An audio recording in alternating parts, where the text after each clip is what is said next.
नमस्कार. आपल्या नाय यूट्यूब चॅनलवर आपणा सर्वांचं स्वागत. गेल्या 4-5 दिवसात अजित पवार यांची जी वक्तव्य येत आहेत, त्यामुळं अनेकांच्या मनात संभ्रम निर्माण होत आहे.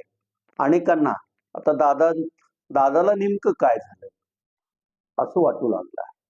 आणि त्यामुळं परवा खासदार सुप्रिया सुळे यांनी आमच्या दादाला झालंय तरी काय असं खाजगीत चर्चा करताना धाराशिवमध्ये काही ज्येष्ठ कार्यकर्त्यांशी बोलल्याचं वृत्त पण आहे. खरंच अजित पवारांना सध्या झालं तरी काय?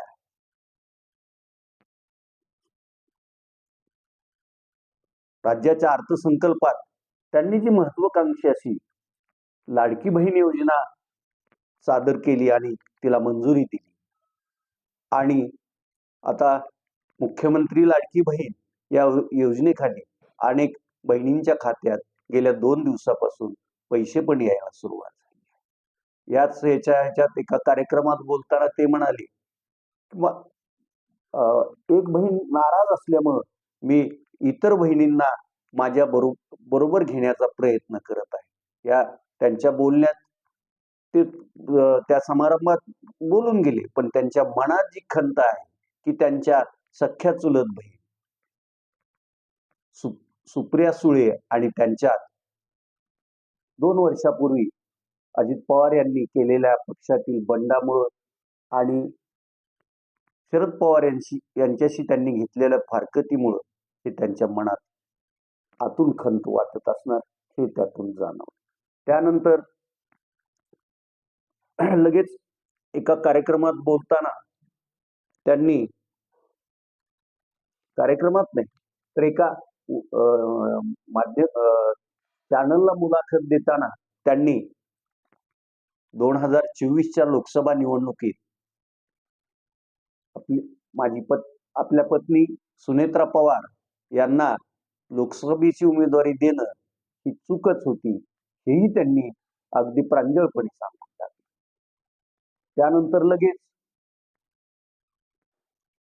ज्येष्ठ नेते, सख्खे चुलते ज्यांनी आपल्याला राजकारणात आणलं आणि घडवलं अशा शरदचंद्रजी पवार यांच्यावर मी टीका करायला नाही पाहिजे होती, हेही त्यांना आता जाणवू लागलं. आणि कालच्या वक्तव्यानंतर आणखीनच त्यांच्याबद्दलच्या विविध चर्चांना संपूर्ण महाराष्ट्रात उधाण आल्याचं दिसून येतं. काल ते एका कार्यक्रमात बोलताना मी बऱ्याच वेळा बारामती मतदारसंघातून विधानसभेचा सदस्य म्हणून निवडून आलो आहे आणि आता मला बारामतीतून लढण्यात रस वाटत नाही असं विधान केलं. आणि ते विधान त्यांचं व्हायरल होतं न होतं की लागलीच त्यांच्या बारामती विधानसभा मतदारसंघातील समर्थकांनी आता जय अजित पवार हे येत्या विधानसभा निवडणुकीला त्यांना पक्षानं उमेदवारी द्यावी अशी मागणीही त्यांनी सुरू केली. मग या सर्व गुंतागुंतीच्या लोकात संभ्रम निर्माण होईल अशा अजित दादा पवार यांच्या वक्तव्यामुळे साहजिकच महाराष्ट्राच्या राजकीय पटलावर उलटसुलट चर्चा होणार हे नक्की. पण त्यांचा जो हा बोलण्याचा या आठवड्यातला सूर दिसून येतोय त्यावरून त्यांनी जे 2 वर्षापूर्वी केलं ते करायला नाही पाहिजे होतं हे त्यांना आता जाणवू लागलं आहे. एका अर्थानं त्यांनी केलेल्या कृत्याची उपरती झाली आहे असंच म्हणावं लागेल. इकडं त्यांच्या सख्या चुलत बहीण 4थ्या वेळी बारामती मतदारसंघातून लोकसभेवर निवडून गेलेल्या सुप्रिया सुळे यांनीही दादा जरी रक्षाबंधनाला माझ्याकडे येणार असं म्हणले असले तरी मी माझ्या पक्षाची जी शिवस्वराज्य यात्रा चालू आहे त्या यात्रेच्या ह्याच्यामुळे मी 18 तारखेला नाशिक, धुळे या भागात पक्षाच्या दौऱ्यात असणार आहे. त्यामुळं माझी आणि दादाची भेट घडेल की नाही हे सांगता येणार नाही असं स्पष्ट केलं आहे. मग अजित पवार तसे राजकारणात काल आज आलेले व्यक्तिमत्व नाही. 1991 ला ज्यावेळी राज्यात लोकसभेला निवडून गेलेल्या शरद पवार यांना परत यावं, राज्याच्या राजकारणात परत यावं लागलं, त्यावेळी 1991 ला पहिल्या वेळी अगदी तरुण अशा अजित अनंतराव पवार यांना बारामतीतून लोकसभेची उमेदवारी देण्यात आली. या झालेल्या पोटनिवडणुकीत अजित अनंतराव पवार हे विजयी झाले आणि खऱ्या अर्थानं लोक पायरी पायरीनं वर जातात. दादा थेटच लोकसभेचेच सदस्य म्हणून पहिल्या वेळी राजकारणात त्यांचा श्री गणेश आला. मग त्यानंतर जिल्ह्याच्या राजकारणात हळूहळू त्यांनी आपलं लक्ष घालायला सुरुवात केली. जिल्हा बँकेचे ते अगदी गेल्या दोन एक वर्षापर्यंत कायम संचालक होते. राज्य शिखर बँकेचेही ते अनेक वर्ष संचालक राहिले. महाराष्ट्राच्या मंत्रिमंडळात अनेक मुख्यमंत्र्यांबरोबर त्यांनी मंत्री म्हणून काम केलं आणि सर्वाधिक वेळा मुख्यमंत्री म्हणून शपथ घेण्याचा विक्रम पण त्यांच्या नावावर आहे. अशा अजित पवार यांचा मग त्यामुळं महत्वाकांक्षा वाढली असणार आणि त्यातूनच मग त्यांनी 2019 ला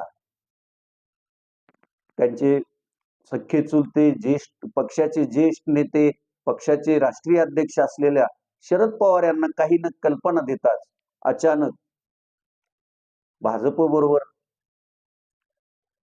संधान मानलं आणि चक्क भल्या सकाळी त्यांनी देवेंद्र फडणवीस यांच्या बरोबर शपथ पण घेतली. देवेंद्र फडणवीस यांनी मुख्यमंत्री म्हणून तर अजित पवार यांनी उपमुख्यमंत्री म्हणून शपथ घेतली होती. मात्र हे त्यांचं त्यावेळेस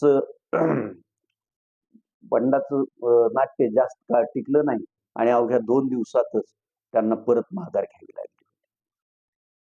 त्यानंतर राज्यात सत्तेवर आलेल्या उद्धव बाळासाहेब ठाकरे यांच्या नेतृत्वाखाली मंत्रिमंडळात त्यांनी उपमुख्यमंत्री म्हणून काम पाहिलं आणि मग 2.5 वर्षाचा कालावधी या मंत्रिमंडळाचा होतो नाही होतो तोपर्यंत एकनाथ शिंदे यांनी बंड केलं आणि 40च्या आसपास आमदार घेऊन ते शिवसेनेतून बाहेर पडून त्यांनी भाजपशी हातमिळवणी करत राज्यात सत्तांतर केलं. त्या सत्तांतरानंतर तसं भाजप आणि शिवसेना एकनाथ शिंदे यांचं स्थिर असं सरकार चालू होतं. मात्र साधारण 2 वर्षाच्या आसपास म्हणजे आधीच अजित पवार यांनीही राष्ट्रवादी काँग्रेस पक्षात उभी फूट पाडली. तेही 40च्या जवळपास आमदार घेऊन बाहेर पडले आणि त्यांनीही महायुती सरकारला पाठिंबा दिला आणि त्या सरकारमध्ये ते सामील झाले. आणि त्यावेळेसपासून कधी नव्हे ते महाराष्ट्रात बारामतीच्या पवार कुटुंबियात कलहाला आणि भाऊबंदकीला सुरुवात झाली. पवार साहेब 83 वर्ष संपत असताना अजित पवार यांनी असं करायला नाही पाहिजे होतं असा सूर ही संपूर्ण महाराष्ट्रात त्यावेळेस उमटला आणि मग अजित पवारांच्या ऐवजी शरद पवार आणि त्यांचा जो राहिलेला राष्ट्रवादी काँग्रेस पक्ष आहे त्याबद्दल राज्यात सहानुभूती निर्माण होऊ लागली आणि आजही ती कायम आहे. आणि हे सर्व पाहून आज अजित पवार यांना खंत वाटू लागल्याचं चित्र दिसून येत आहे.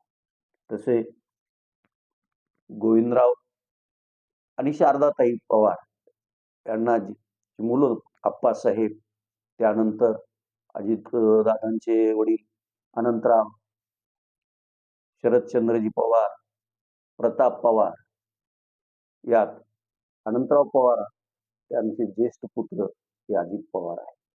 अनंतराव पवार यांचं आकस्मिक असं निधन झालं होतं, त्याला कारण वेगळी आहेत, ते उजागर करणं बरं दिसणार नाही. तर आता अशा ह्या परिस्थितीत अजितदादा पवार पुढं काय, कोणतं पाऊल टाकणार, काय करणार? आणि परत त्यांच्या सख्या चुलत बहीण, ज्या की अजितदादांवर निरागस अतिशय प्रेम करतात, अशा सुप्रिया सुळे, मग काय त्यांच्या या भूमिकेवर काय मत मांडणार, की आता माझ्या दादाला झालंय तरी काय, असंच असं म्हणण्याची वेळ त्यांच्यावर अजितदादांनी येऊ देऊ नये. आणि महाराष्ट्रातही राजकारण आणि आपलं कुटुंब हे दोन प्रांत वेगळे ठेवावे, एवढीच सर्वांची इच्छा असणार. आज तुर्तास एवढंच. धन्यवाद.